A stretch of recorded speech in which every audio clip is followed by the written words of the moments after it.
Hello बच्चों आज हम लोग क्लास 7 का चैप्टर 1 इंटीजर्स का एक्सरसाइज 1.3 करेंगे।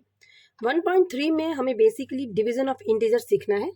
तो चलिए थोड़ा सा हम पहले डिवीजन ऑफ इंटीजर्स को सीख लेते हैं, उसके बाद हम एक्सरसाइज पे आएंगे। ठीक है, चलिए।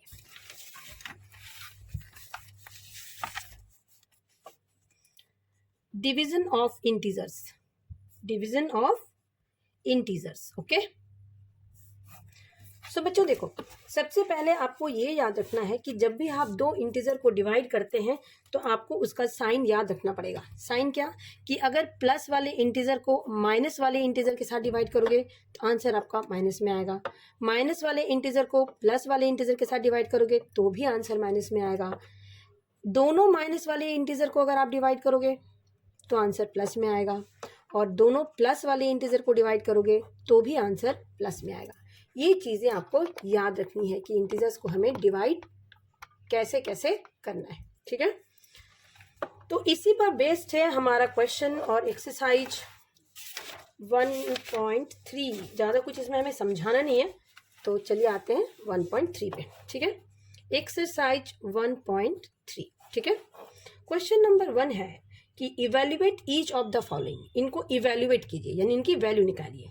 फर्स्ट है आपका -30 डिवाइडेड बाई 10। एक माइनस है और एक प्लस है, तो दोनों में से कोई भी अगर माइनस में हो तो आंसर आपको माइनस में ही देना है। ठीक है, तो आपको इसमें क्या करना है, -30 ऊपर लिख देना है, 10 को नीचे लिख देना है। अब इसको काट देते हैं, 10 1 जा 10, 10 3 जा 30, तो हमारा आ गया -3/1। दोनों में से कोई एक भी माइनस है तो आपका आंसर माइनस में आएगा। ठीक है, होप आप समझ रहे हैं। दूसरा है 50 डिवाइडेड -5। इसमें भी वही काम करना है हमें, 50 को -5 से डिवाइड करना है। तो हम क्या करेंगे, 50 को ऊपर, -5 को नीचे। अब हम इसको काटेंगे, 5 1 जा 5, 5 10 जा 50 होता है, तो ये आ गया 10/-1। दोनों में से कोई एक भी माइनस हो तो आंसर आपको माइनस में लिखना है। और एक और चीज़ आपको याद रखनी है कि फ्रैक्शंस में अगर नीचे वाला नंबर नेगेटिव है तो हमें आंसर भी नेगेटिव में ही लिखना होता है। ओके, चलिए अब हम आते हैं इसके नेक्स्ट पार्ट पे। ये है हमारा सी पार्ट है हमारा -36 डिवाइड बाय -9। अगेन -36 को ऊपर, -9 को नीचे। अब देखिए ये दोनों माइनस है, तो जब दोनों माइनस हो तो हमें आंसर प्लस में लिखना है, क्योंकि ये माइनस माइनस कैंसिल हो जाते हैं। तो 9 1 जा 9, 9 4 जा 36, so answer is 4। Okay, D -49 divide by 49। Again -49 को ऊपर लिख दीजिए, 49 को नीचे लिख दीजिए। 49 1 जा 49, 49 1 जा 49 आ गया। -1/1। अगर दोनों 1 है, ऊपर वाला माइनस है, आंसर माइनस में लिखना है, क्योंकि नीचे तो 1 होता है ना, उसको लिखने की जरूरत नहीं पड़ती। ठीक है, ई 13 डिवाइडेड बाय -2 + 1। अब यहाँ पे बच्चों आप ध्यान से देखना, यहाँ पे आपको कौन सा रूल लगाना है, बॉड मास का रूल। तो ब्रैकेट का काम हम पहले करेंगे। ठीक है, तो ब्रैकेट का काम हम पहले करते हैं। 13 डिवाइड -2 + 1।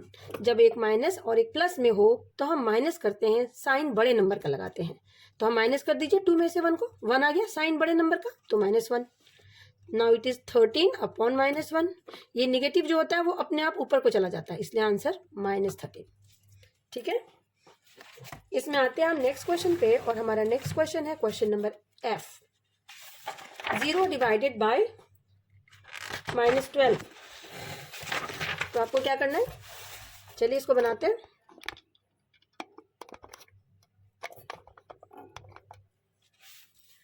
ये हमारा क्वेश्चन नंबर F है, जो है 0 डिवाइडेड -12। ठीक है,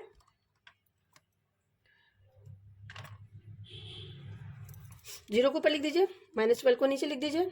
0 को किसी भी नंबर से डिवाइड करेंगे तो आंसर हमारा 0 आता है, और 0 की कोई साइन नहीं होती, इसलिए आप 0 को सिर्फ 0 लिख लेंगे। ठीक है, जी है हमारा -31 डिवाइडेड बाय -30 + -1। अगेन देखिए यहाँ पे ब्रैकेट आ गया है, तो हम पहले बॉड मास का रूल लगाएंगे, पहले ब्रैकेट के अंदर का काम करेंगे हम। ठीक है, तो ये हो गया -31 डिवाइड -30 और प्लस माइनस मिलके -1। बच्चों जब दोनों माइनस हो तो हम प्लस करते हैं और साइन बड़े नंबर का लगाते हैं, तो ये आ गया -31 डिवाइडेड बाय -31। ठीक है, ये हो गया -31 अपॉन -31, माइनस माइनस कैंसिल, 31 को 31 से डिवाइड करोगे तो आंसर 1 आएगा। ठीक है, h है हमारा -36 डिवाइड 12 डिवाइड 3। अगेन हमें क्या करना है बच्चों, ब्रैकेट वाला काम हमें पहले करना है। ठीक है, ये जो ब्रैकेट के अंदर है उसका काम हम पहले करेंगे। तो ये हो गया -36 अपॉन 12 डिवाइड बाय 3, 12 1 12, 12 3 36, तो ये हो गया -3 डिवाइड 3। माइनस जब भी आएगा बच्चों तो आपको उसको ब्रैकेट में लिखना है। ठीक है, स्मॉल ब्रैकेट, -3 अपॉन 3, 1 आ गया, आंसर इज -1। ठीक है, दो इंटीजर्स को आप जब भी डिवाइड करेंगे, दोनों में से कोई एक भी नेगेटिव है तो आंसर आपको नेगेटिव में लिखना है, दोनों अगर पॉजिटिव है तो आंसर आपको पॉजिटिव में लिखना है। ठीक है, आई ये है आपका -6 + 5 डिवाइडेड बाय -2 + 1। चलिए इसको भी सॉल्व कर देते हैं। यहाँ पे दो ब्रैकेट है तो हम पहले इस ब्रैकेट को और ब्रैकेट के अंदर वाले काम को सॉल्व करते हैं। -6 + 5 डिवाइडेड बाय -2 + 1। जब एक -1 प्लस हो तो हम माइनस करेंगे, साइन बड़े का लगाएंगे, तो ये आ गया -1 और ये हो गया -1। सो -1 बाय -1 कट के 1। ठीक है, तो ये हमारा क्वेश्चन नंबर 1 हो चुका है। चलिए आते हैं हम क्वेश्चन नंबर 2 पे। क्वेश्चन नंबर 2 कह रहा है कि, आप क्वेश्चन भी देख लें please. Verify that a divided b + c is not equal to a divided b + a divided c। यानी कि ये कहना चाह रहा है कि जो डिस्ट्रीब्यूटिव लॉ होता है, डिस्ट्रीब्यूटिव लॉ जो होता है वो डिवीजन में काम नहीं करता है। ठीक है, for each following values of a b c, a की वैल्यू गिवन है, b की वैल्यू गिवन है और c की वैल्यू गिवन है। आपको बताना है a b c की वैल्यू इनमें डालकर कि ये जो पार्ट है और ये पार्ट दोनों अलग अलग है, मतलब इक्वल नहीं है, they are not equal. LHS is not equal to RHS। ठीक है, हमें यही करना है इसमें।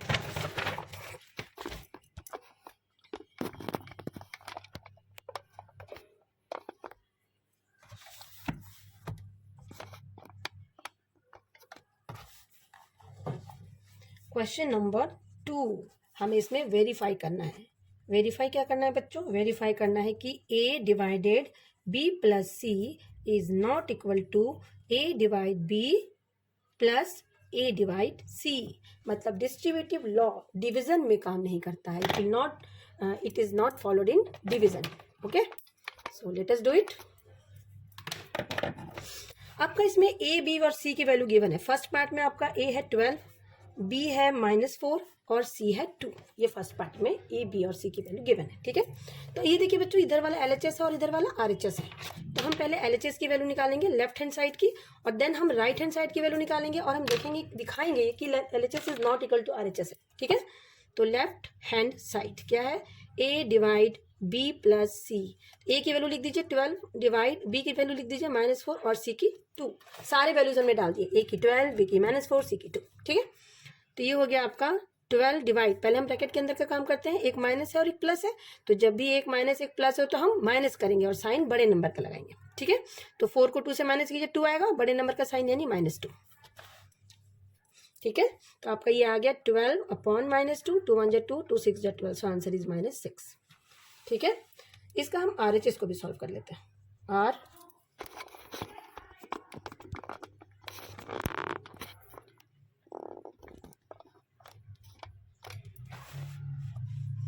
RHS।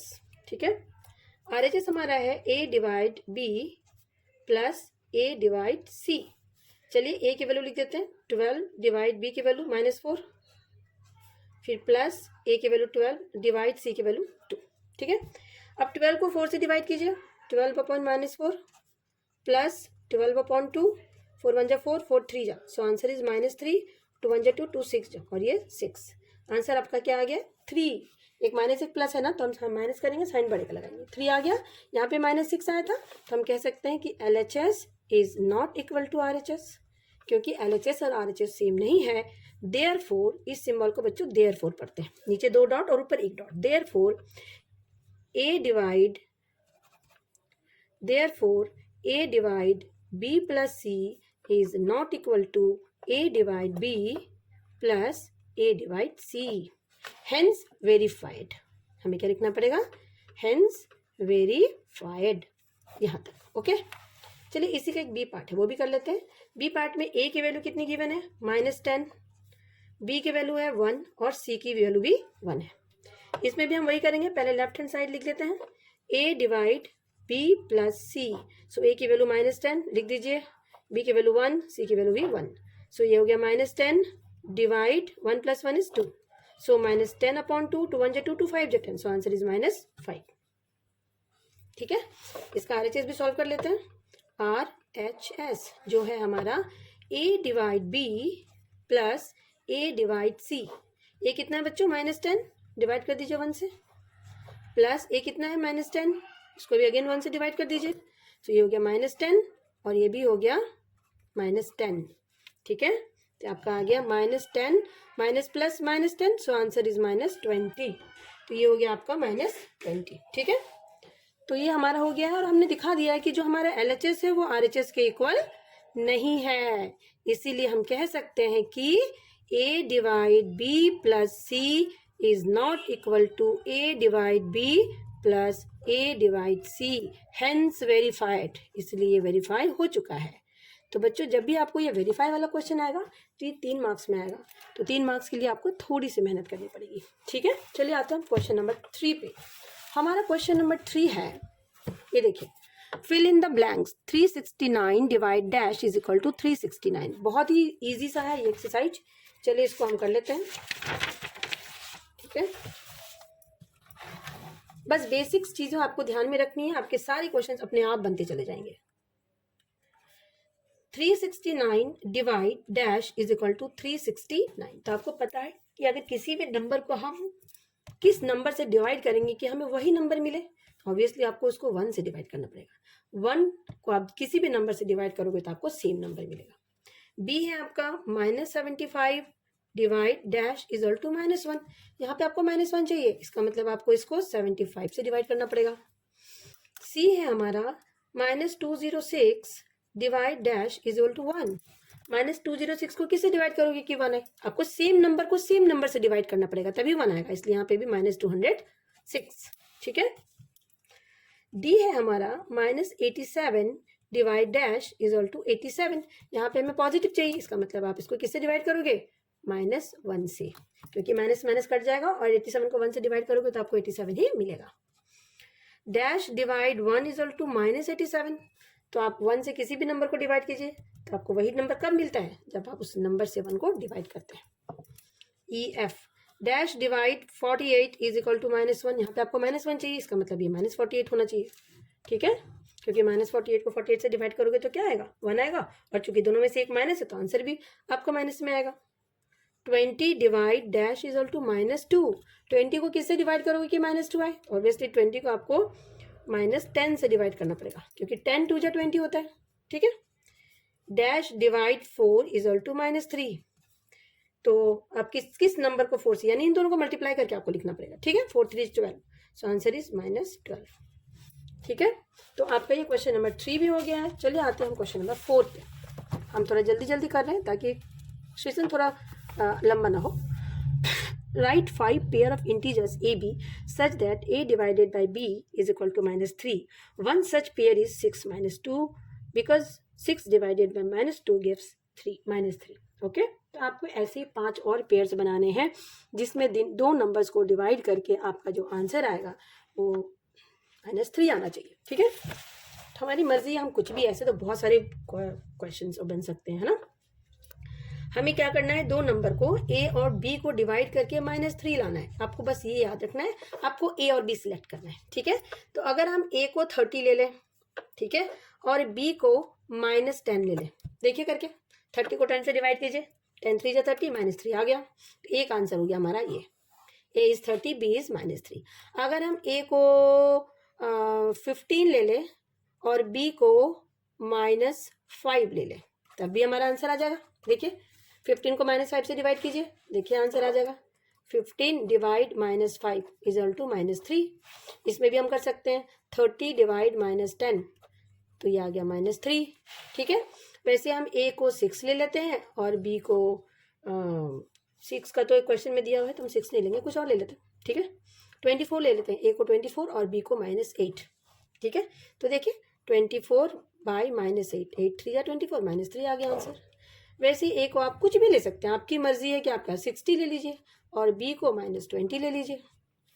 तब भी आप देखिए 60 बाय -20, ये आ गया आपका -3। आप ए को 9 ले लीजिए और या -9 भी ले सकते हैं और बी को 3 ले लीजिए, ठीक है। तब भी देखिए -9/3, 3 -3 आ गया। मतलब दोनों में से कोई एक नंबर जो होना चाहिए वो नेगेटिव होना चाहिए और दूसरा उसका 3 टाइम्स होना चाहिए, ठीक है। आपका आंसर आ जाएगा। तो इस तरह से आप इन्फिनाइट नंबर्स ऑफ नंबर्स बना सकते हैं। हमें तो ओनली 5 लिखने थे तो हमने कोई भी 5 उठा के लिख दिया, ठीक है।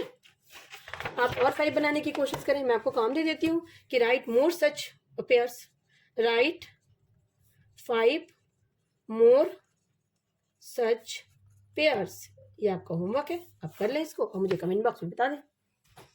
चलिए क्वेश्चन नंबर 5 पे आते हैं, ठीक है। क्वेश्चन नंबर 5 कहता है कि ये देखिए, the temperature at 12 noon was 10 degree C above 0। 12 बजे दोपहर को टेम्परेचर 10 डिग्री सी है प्लस में, अबव 0 मतलब पॉजिटिव में है, ये plus 10 degree C. If it decreases at the rate of 2 degree C per hour, हर घंटे टेम्परेचर 2 डिग्री सी कम हो रही है। अंटिल मिडनाइट, रात के 12 बजे तक। At what time would the temperature be 8 degree C below 0। किस टाइम पे टेम्परेचर 8 डिग्री सी बिलो 0 हो जाएगा। बिलो 0 मतलब -8 डिग्री सी हो जाएगा, आपको ये बताना है। और what would be the temperature eight midnight, और रात के 12 बजे भी टेम्परेचर क्या होगा आपको ये बताना है, ठीक है। तो बच्चों चलिए इसको करते हैं। सबसे पहले गिवन है आपका कि initial temperature, starting temperature, initial मतलब शुरुआती temperature, initial temperature at 12 noon, दोपहर के 12 बजे का टेम्परेचर गिवन है 10 degree C.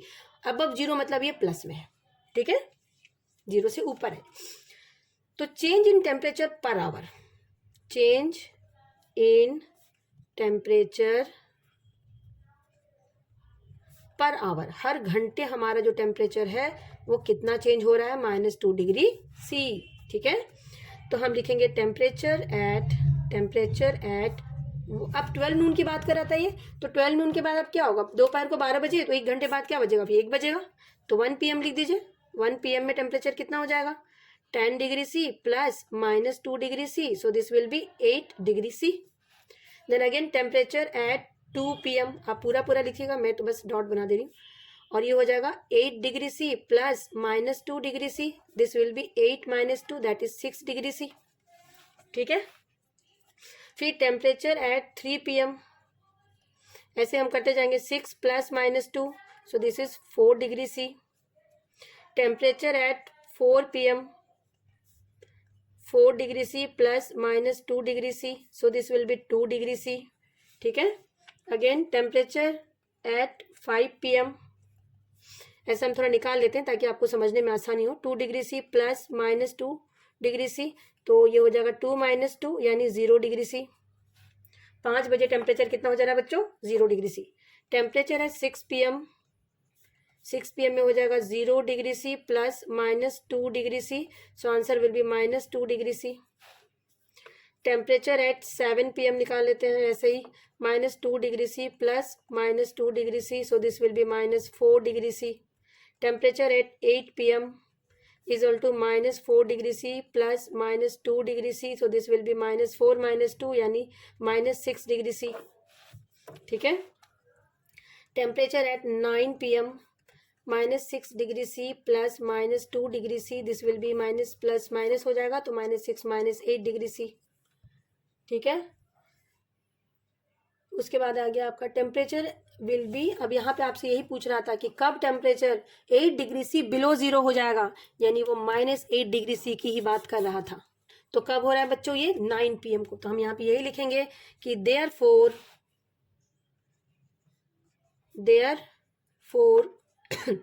Temperature will be 8 degree C below 0 sorry 0 at 9 PM।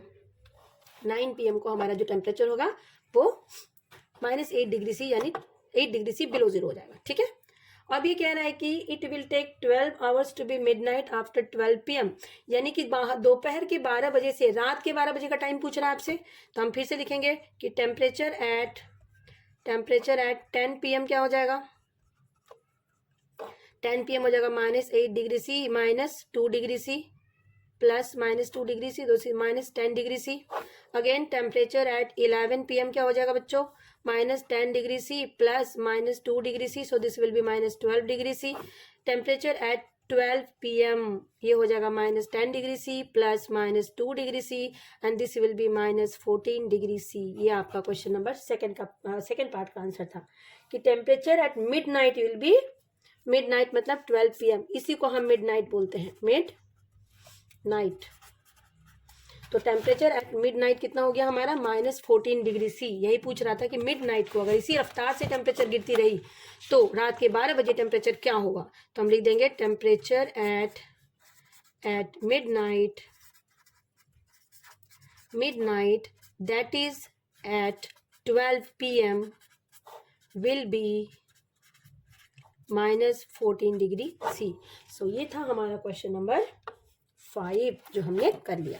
चलिए आते हैं हम नेक्स्ट क्वेश्चन पे जो हमारा है क्वेश्चन नंबर 6। ठीक है, क्वेश्चन नंबर 6 है हमारा कि इन अ क्लास टेस्ट, एक क्लास टेस्ट हो रहा है, ठीक है, +3 marks are given for every correct answer and -2 marks are given for every incorrect answer. अगर करेक्ट आंसर है तो बच्चे को +3 मार्क्स मिलता है और अगर इनकरेक्ट आंसर है तो उसके -2 मार्क्स हो जाते हैं। ठीक है, नेगेटिव मार्किंग हम कहने का मतलब ये है। ठीक है, और है कि for not attempting questions 0 marks मिलते हैं, अगर वो no marks for not attempting question, अगर क्वेश्चन को अटेम्प्ट ही नहीं किया तो मार्क्स नहीं मिलते हैं उसको। ठीक है, राधिका स्कोर 20 मार्क्स, राधिका को 20 मार्क्स मिले हैं if she got 12 correct answers. How many questions has she attempted incorrectly. तो अगर राधिका को टोटल मार्क्स 20 मिले हैं और उसने 12 करेक्ट किए थे तो इसका मतलब क्या है कि अगर उसने 12 करेक्ट किए तो हर करेक्ट के लिए उसको 3 मार्क्स मिले हैं, तो 12 3 36 मार्क्स उसको मिलने चाहिए थे, पर उसको मिले कितने, 20। इट मीन्स कि 30 में से 20 माइनस करते हैं तो कितना आता है, 12 3 36 में से 20 माइनस करते हैं तो 16 आता है। इसका मतलब है 8 क्वेश्चन उसके रॉन्ग हुए थे, है ना। इसी चीज़ को हमें लिखना पड़ेगा समझा कर, ताकि एग्जामिनर को भी तो समझ आए कि हमने क्या समझा है। ठीक है, तो बच्चों कोई भी क्वेश्चन को ना पहले आपको ध्यान से पढ़ना है, क्या इन्फॉर्मेशन गिवन है वो दिमाग में रखने हैं और उसके बाद क्या वो पूछता है उस हिसाब से हमें आंसर को लिखना है। ठीक है, क्वेश्चन नंबर 6। ठीक है, कहता है कि क्लास टेस्ट हो रहा है। क्या हो रहा है, क्लास टेस्ट। क्लास टेस्ट में करेक्ट आंसर के लिए थोड़ा आप इसको ऐसे समझ लें, +3 मार्क्स मिलते हैं, यानी 3 मार्क्स मिलते हैं, +3 लिखने की जरूरत नहीं होती। और इनकरेक्ट के लिए हमें कितने मिलते हैं, -2 मार्क्स हो जाते हैं। ठीक है, राधिका एक लड़की है, कौन, राधिका एक लड़की है जिसने 12 क्वेश्चंस करेक्ट बनाए, 12 क्वेश्चंस करेक्ट बनाए, तो उसको कितने मार्क्स मिलने थे, 12 × 3 यानी 36। लेकिन उसको मिले कितने, उसको मिले सिर्फ 20, है ना। तो उसके कितने क्वेश्चंस रॉन्ग हो गए। चलिए लिखते हैं, थोड़ा इसको लैंग्वेज के रूप में हमें लिखना पड़ेगा कि marks obtained for 1 right answer is equal to +3 marks की स्पेलिंग में आर लिख दीजिएगा यहाँ पे आप। ठीक है, MARKS। Okay, marks obtained for 1 wrong answer is equal to -2। अब फर्स्ट पार्ट में कह रहा है कि मार्क्स ऑब्टेन्ड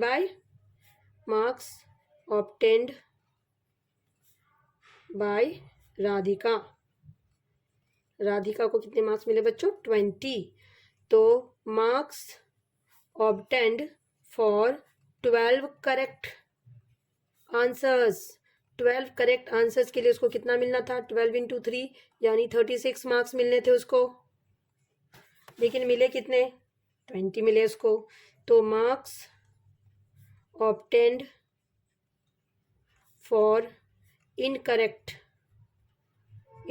आंसर के लिए उसको कितने मार्क्स मिल गए, total score minus marks obtained for 12 correct questions. कितने मार्क्स उसको इनकरेक्ट के लिए मिले, तो ये हो गया 20 - 36, सो दिस विल बी -16। और उसके बाद आ गया marks obtained for one wrong answer के लिए उसको कितने मार्क्स मिलने थे? -2। 10 नंबर ऑफ इनकरेक्ट आंसर्स, कितने आंसर्स उसके गलत हो गए बच्चों? -16 को डिवाइड कर दीजिए आप -2 से, तो आगे 8, यानी 8 क्वेश्चन उसने रॉन्गली अटेम्प्ट किया, इसलिए उसके 8 2 जा 16 मार्क्स कट गए। ठीक है, therefore she attempted 8 questions wrongly. So this is our questions answer. हो गया हमारा एक सेकेंड पार्ट इसमें है। इसका सेकेंड पार्ट कहता है कि Mohini scored -5 marks in this test though she has got 7 correct answer. उसने 7 करेक्ट आंसर दिए थे, फिर भी उसको मार्क्स कितने मिले? तो मिले -5। How many question she has attempted incorrectly, तो इसने कितने इनकरेक्ट अटेम्प्ट किए? किसने? मोहिनी ने। तो हम सेम चीज यहां पे भी करेंगे। टोटल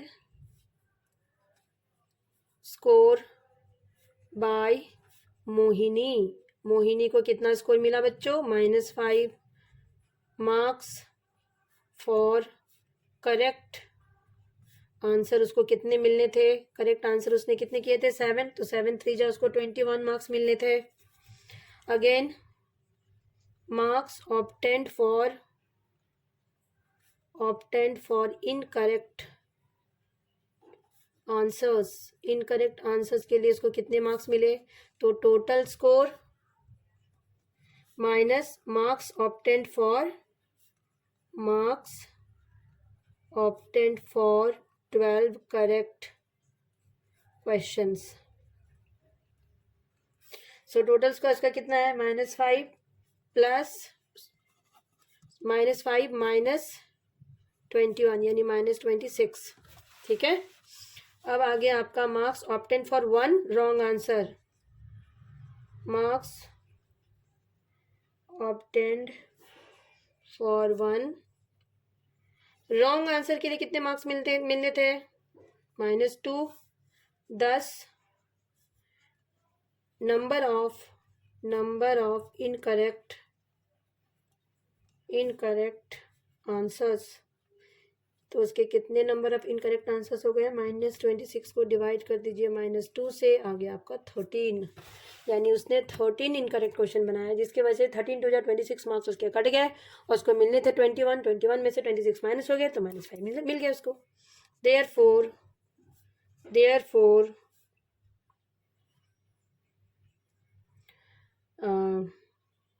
ये मोहिनी का ही है ना, ठीक है। Therefore she attempted 13 questions wrongly, यानी कि उसने 13 रॉन्ग आंसर दे दिए, इस वजह से उसके मार्क्स नेगेटिव में चले गए। ठीक है बच्चों, चलिए आते हैं हम नेक्स्ट क्वेश्चन पे, और हमारा नेक्स्ट क्वेश्चन है last but not the least.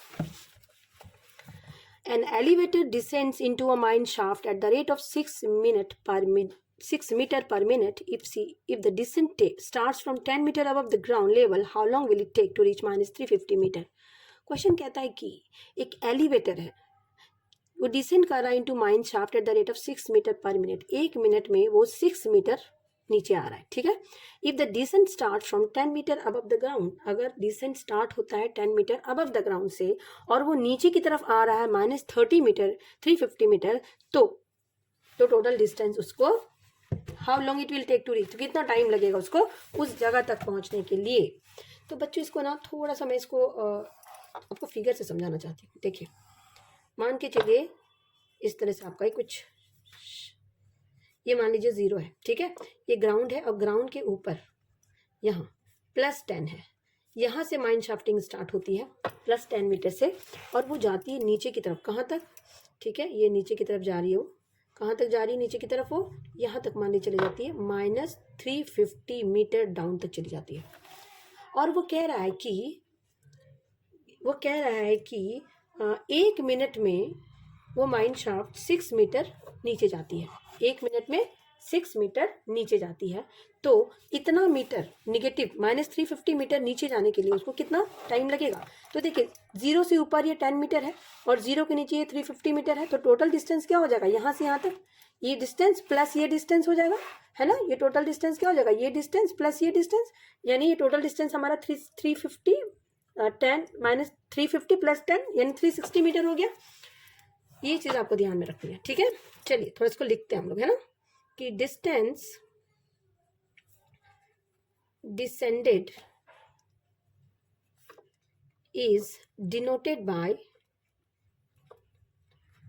Negative integer. जो डिस्टेंस वो नीचे की तरफ जा रहा है उसको हम नेगेटिव इंटीजर से डिनोट करते हैं। तो इनिशियल हाइट, ऊपर की हाइट क्या है? जहाँ से उसने स्टार्ट किया था वो 10 मीटर अबव द ग्राउंड था, ये हो जाएगा प्लस 10 मीटर। और फाइनल जो डेप्थ है नीचे जो वो जा रहा है, फाइनल डेप्थ कहाँ तक जा रहा है? वो जा रहा है -350 मीटर नीचे। तो टोटल डिस्टेंस वो कितना कवर कर रहा है? टोटल डिस्टेंस वो कितना कवर कर रहा है? तो वो कर रहा है -350 प्लस -10, क्योंकि टोटल डिस्टेंस के लिए हमें क्या करना पड़ता है? हमें फाइनल पोजीशन से इनिशियल पोजीशन को माइनस करना पड़ता है। तो ये हो गया -360 मीटर, ठीक है। अब टेक टाइम देखिए क्या लग रहा है, time taken by elevator to descent, ठीक है। Time taken by elevator to descend -6 metre के लिए उसको 1 मिनट का टाइम लग रहा है, 1 मिनट का टाइम लग रहा है -6 मीटर के लिए। तो time taken by elevator to descent -360 metre के लिए उसको कितना टाइम लगेगा? तो -360 को डिवाइड कर दीजिए किससे? 6 से, -6 से, तो क्या आ जाएगा? 60 मिनट। 60 मिनट का टाइम इसको लगेगा। और 60 मिनट को हम क्या लिख सकते हैं बच्चों? 1 आवर भी लिख सकते हैं, ठीक है। तो ये हो गया हमारा क्वेश्चन नंबर 7, जो इस एक्सरसाइज और इस चैप्टर का लास्ट क्वेश्चन था। बच्चों होप कि आपको ये चैप्टर समझ आ गया है। जो बच्चों ने 6th का एग्ज़ाम दे दिया है और जो 7th में अभी जाने वाले हैं, काफ़ी सारे स्कूलों में फाइनल एग्ज़ाम्स ख़त्म हो गए हैं, तो बच्चे सोचते हैं कि अब हम क्या करें, तो हमारे पास मतलब कुछ करने को है ही नहीं। तो इसलिए मैंने सोचा थोड़ा थोड़ा ना आप आगे के लिए तैयारी करें, ताकि जब मैम आपकी क्लास में चैप्टर्स कराएं तो आपको ऐसा लगे कि मुझे तो आता है, आपका रिस्पांस भी अच्छा हो, आपकी अंडरस्टैंडिंग भी अच्छे हो और आप क्वेश्चंस को आसानी से समझ लें। तो प्लीज़ वीडियोज़ को देखते रहिए, लाइक कीजिए, शेयर कीजिए, सब्सक्राइब कीजिए and thank you so much for watching the videos.